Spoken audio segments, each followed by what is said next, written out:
গল্প বলো যে কাজ করতে গিয়ে খুবই একটা এমন ফান মোডে আছে যে বারবার হাসি আসছে? ও এটা প্রায়ই হয়, এটা এভরি প্রোডাকশন, এটা আমাদের একটা সিনে এটা হবেই। মানে হয়তো আমরা যে কোনো একটা সিন করছি, এর আগে হয়তো আমাদের পুরনো কোনো কথা মনে পড়েছে বা পুরনো কোনো ইনসিডেন্ট মনে পড়েছে, ওইটা নিয়ে হাসতে হাসতে সিন কি করতেছি ওইটা থেকে ছুটে যাচ্ছি।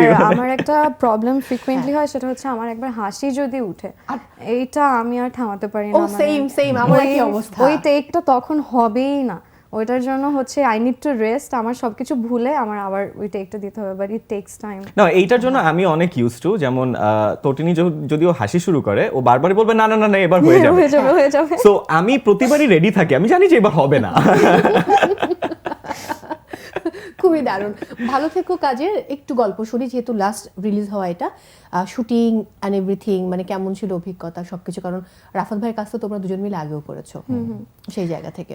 রাফাত ভাইয়ের সাথে কাজের এক্সপিরিয়েন্স আসলে দুই রকমের হয়। একটা হচ্ছে লাইক নর্মাল এক্সপিরিয়েন্স, যেটা আসলে মানে ডে টু ডে লাইফে আমরা যে মেমোরিজটা মানে হচ্ছে ক্রিয়েট করি পার প্রজেক্টে। কিন্তু দেয়ার ওয়াজ টু প্রজেক্টস অফ হিম।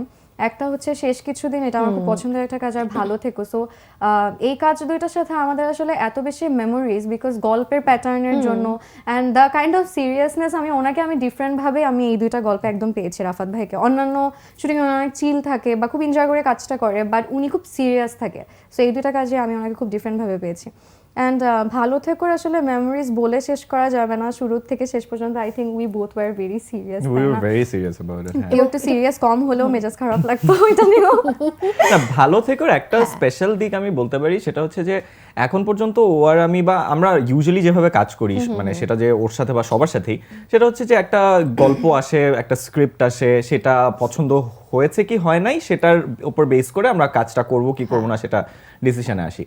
এই ভালো থেকোর আসলে যখন মানে আমরা রাজি হয়ে যাই যে আমরা এটাই করব, তখন গল্প রেডি ছিল না, স্ক্রিপ্টও রেডি ছিল না, ইট ওয়াজ 2 লাইনের একটা কনসেপ্ট ছিল। সো ওই 2 লাইনের কনসেপ্ট থেকে টিল দ্য নাটক ওয়াজ রিলিজড, আমরা একদম ডে 1 থেকে এতটা বেশি ইনভলভ ছিলাম যে ওই 2 লাইনের কনসেপ্ট থেকে দ্য স্টোরিটা বিল্ড হয়েছে, স্ক্রিপ্ট লেখা হয়েছে, তারপর শুটিংয়ে গিয়েছি। তো it was a long journey. So এইটা অন্যান্য কাজের থেকে এই জায়গা থেকে অনেক different, and I think it's very special. আর আমার কাছে মনে হয় এটার জন্য বোধহয় তোমাদের এর মধ্যে মানে ঢুকতে আরো বেশি সহজ হয়েছে, কারণ একদম স্টার্টিং যে মানে পয়েন্টটা তুমি বললে যে মানে 2 লাইনের একটা ধারণা, সেই ধারণা থেকে একটু একটু একটু একটু করে এগিয়ে যাওয়া, এই জন্য আরো বেশি ইনভলভ হতে পেরেছো।